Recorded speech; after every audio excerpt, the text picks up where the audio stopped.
Hello guys, welcome to the Vivekananda classes. Today I am going to talk about some important idioms. So let's get started with the session. But before we start the session, we would like to appeal to all my subscribers to share the videos among your friends so that it may reach to more and more students who are preparing for the competitive examination and they may get benefit from the video. Today's session is all about idioms, important idioms starting with A. But before that, we begin the session with a good English saying, that is, the most important time to begin new things is now. दोस्तों, आज का जो एक कहावत से मैंने शुरू किया है, इस कहावत का अर्थ है कि अच्छे काम को, एक नई चीज़ को शुरू करने का समय अभी है। इसलिए इसको अंग्रेजी में कहते हैं the most important time to begin a new thing is now. So let us get started with the session without wasting any time. First जो आपके स्क्रीन पर दिख रहा है इडियोम्स है straight from the horse's mouth. इसका मतलब हुआ कि विश्वसनीय व्यक्ति से सूचना प्राप्त करें। मीनिंग इंग्लिश में मैं पढ़ देता हूँ, इंफॉर्मेशन फ्रॉम एन अथॉरिटेटिव और डिपेंडेबल सोर्सेज। इसका यूसेज के साथ उदाहरण दिया गया है, I know it's true, I heard it straight from the horse's mouth. इसका हिंदी मीनिंग है, मैं जानता हूँ कि यह सच है, मैंने इसे विश्वसनीय व्यक्ति से सुना है। चलिए अगला देखते हैं, to lead a cat and dog life. To lead a cat and dog life का मीनिंग होता है हमेशा लड़ते झगड़ते जीवन बिताना। मतलब किसी आदमी के जीवन में हमेशा कलह रहता है, हमेशा लड़ते रहता है, हमेशा दुखी रहता है, तो उसको कहते हैं to lead a cat and dog life. इसका मीनिंग देख लेते हैं इंग्लिश में, to lead a life of constant quarrelling, मतलब हमेशा झगड़े का जीवन बिताना। यूसेज देख लीजिए in a sentence, India and Pakistan are leading a cat and dog life. Hindi meaning है, भारत और पाकिस्तान हमेशा लड़ते हुए बिल्ली और कुत्ते का जीवन व्यतीत कर रहे हैं। चलिए अगला देख लेते हैं। अगला है अ बर्ड्स आई व्यू। इसका मतलब होता है ऊपर से देखा गया दृश्य, या इसको हम यदि मोर प्रिसाइज हो तो इसको कह सकते हैं विहंगम दृष्टि, मतलब बहुत ऊपर से, गिद्ध दृष्टि भी बोल सकते हैं। मीनिंग इंग्लिश में देख लेते हैं, a view seen from high above, मतलब बहुत ऊपर से किसी चीज़ को देखना। यूसेज देख लेते हैं इंग्लिश में, we got a bird's eye view of Ganga river as the plane began its descent. हमें गंगा नदी का विहंगम दृश्य मिला जब विमान ने नीचे उतरना शुरू किया। चलिए अगला देख लेते हैं, ए chip off the old block. इसका मतलब होता है जैसा बाप वैसा बेटा।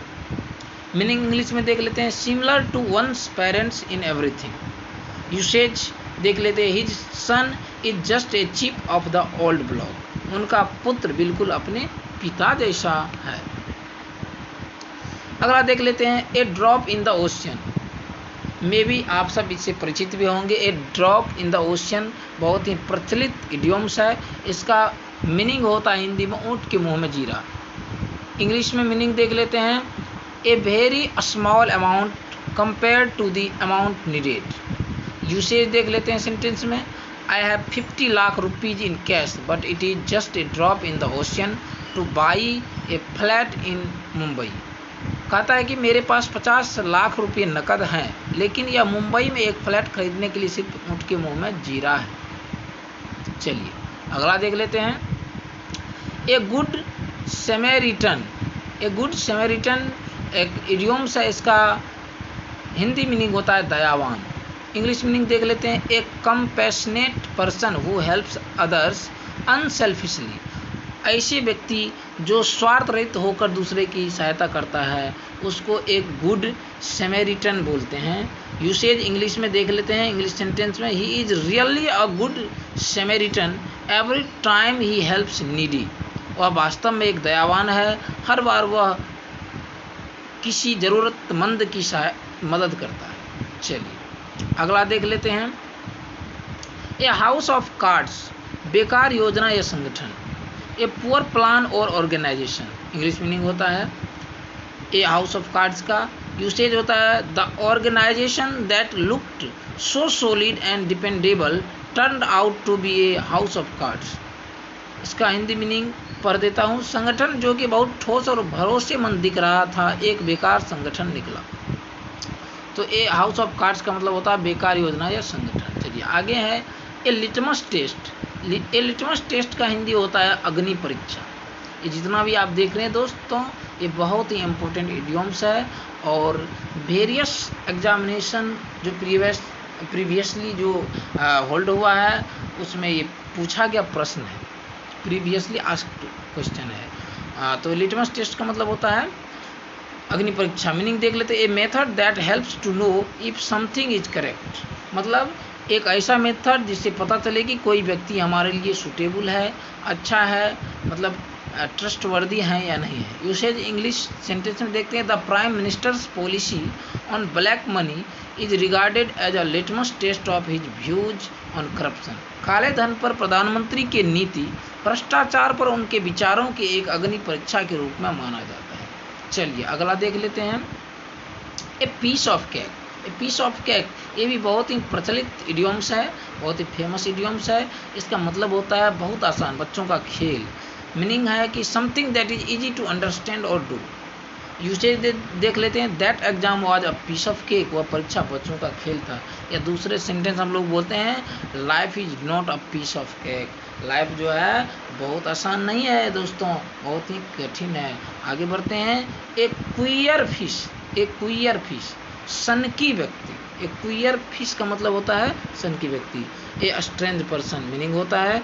यूसेज देख लेते हैं big boss 10 contestant Om Swami was a queer fish. Big boss 10 प्रतियोगी ओम स्वामी एक सनकी व्यक्ति थे। आगे बढ़ते हैं। A red letter day, this is again a very famous idioms. A red letter day हम लोग डे टू डे लाइफ में यूज करते हैं। जैसे हम लोग रिपब्लिक डे के लिए बोलते हैं कि republic day is a red letter day in the history of India. तो इसका मीनिंग देख लेते हैं इंग्लिश में ए वेरी इंपॉर्टेंट और सिग्निफिकेंट डे। यूसेज देख लेते हैं the birth of my first child was a real red letter day for my whole family. कहता मेरे पहले बच्चे का जन्म मेरे पूरे परिवार के लिए एक चिर स्मरणीय मंगल दिवस था। चलिए अगला देख लेते हैं दोस्तों। ए रोलिंग स्टोन। ए रोलिंग स्टोन का मतलब होता है बेपेंदी का व्यक्ति, ऐसा व्यक्ति जिसका समाज में कोई स्थान नहीं हो, ऐसा व्यक्ति जो अपना इमेज बनाकर नहीं रखा हो समाज में। मीनिंग होता है one who is never constant to one work और द अदर। मतलब ऐसा व्यक्ति जो हमेशा एक काम पर नहीं, हमेशा कार्य को बदलते रहता है और किसी भी कार्य में वो गेट थ्रू नहीं होता, सक्सेसफुल नहीं होता। यूसेज देख लेते हैं he changes his job after every 1 month he is a rolling stone. मतलब वो व्यक्ति हर एक महीने के अंत में अपना जॉब बदलता है, वह एक बेपेंदी का व्यक्ति है। चलिए आगे देख लेते हैं। A storm in a tea cup.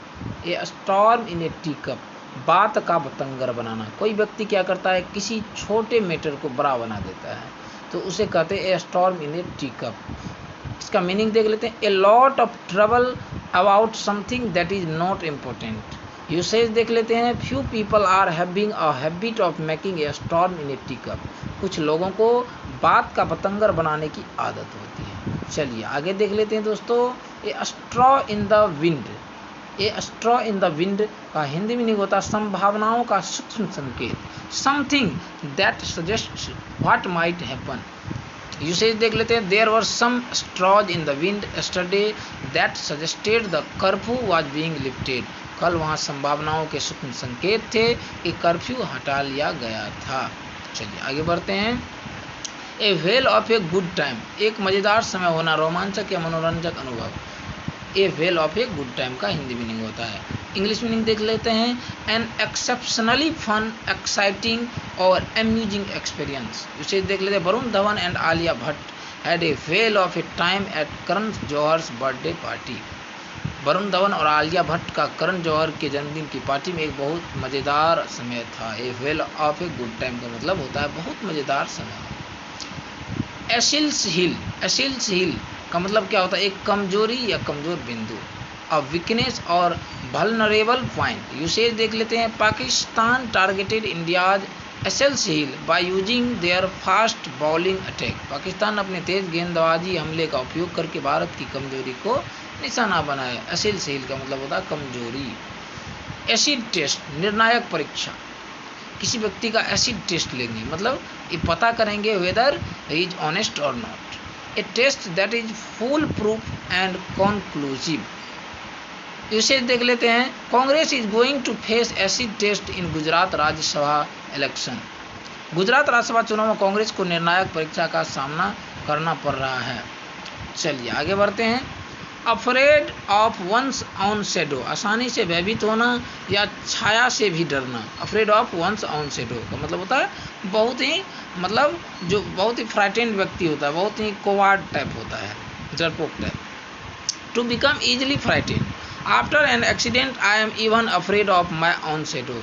एक दुर्घटना होने के बाद मुझे अपनी छाया से भी, अपनी परछाई से भी डर लगता है। Afraid of one's own shadow का यही मतलब होता है। चलिए आगे देखते हैं दोस्तों। एप्पल ऑफ वंस आई, आँख का तारा, अति प्रिय वस्तु। एप्पल ऑफ वंस आई का मतलब होता है आँख का तारा, अति प्रिय व्यक्ति।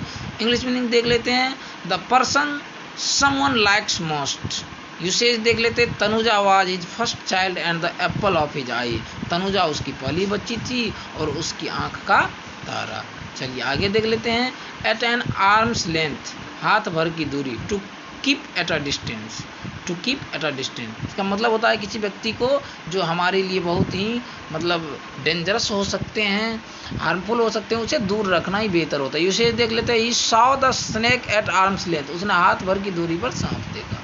चलिए एट बेक एंड कॉल, इशारे पर नाचने वाले। Ready to obey someone, go and get it yourself, I am not at your beck and call. इसका मतलब होता है जाओ अपने आप ले लो, मैं आपके इशारा पर नाचने वाला नहीं हूँ।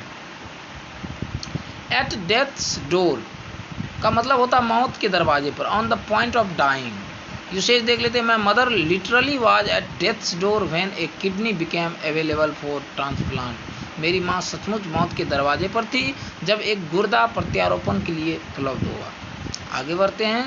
At the drop of A hat, तुरंत करना। At the drop of A hat का मतलब होता है तुरंत करना, किसी काम को इंस्टेंटली करना। Meaning to do something immediately, मतलब बहुत ही जल्दी किसी काम को करना। इसे देख लेते हैं, if you need help just call on me, I can come at the drop of A hat. यदि आपको मदद की ज़रूरत है बस मुझे कॉल करो, मैं तुरंत आ सकता हूँ। चलिए आगे देखते हैं। एट द 11th आवर, ये भी बहुत ही फेमस, बहुत ही रिनॉन इडियम्स है। एट द 11th आवर का मतलब होता है एन मौके पर या आखिरी वक्त में, जब हमारा काम होने को होता है तो कुछ ना कुछ ऑब्स्टेकल्स आ जाते हैं, उसे ही कहते हैं at the 11th hour. At the last moment, she always prepare for her exam at the 11th hour, वह हमेशा आखिरी वक्त में अपनी परीक्षाओं की तैयारी करती है। चलिए आगे बढ़ते हैं। आगे यहाँ से दोस्तों, चूँकि मैंने कहा था कि ए वाला बताऊँगा, आज ए से जो भी था वो मैंने बताया। फिर से मेरा अपील रहेगा कि आप लोग इस वीडियो को अधिक से अधिक शेयर करें और जिन्होंने सब्सक्राइब नहीं किया है वो प्लीज़ सब्सक्राइब कर ले, ताकि आपके पास ये एजुकेटिव वीडियो पहुंचता रहे।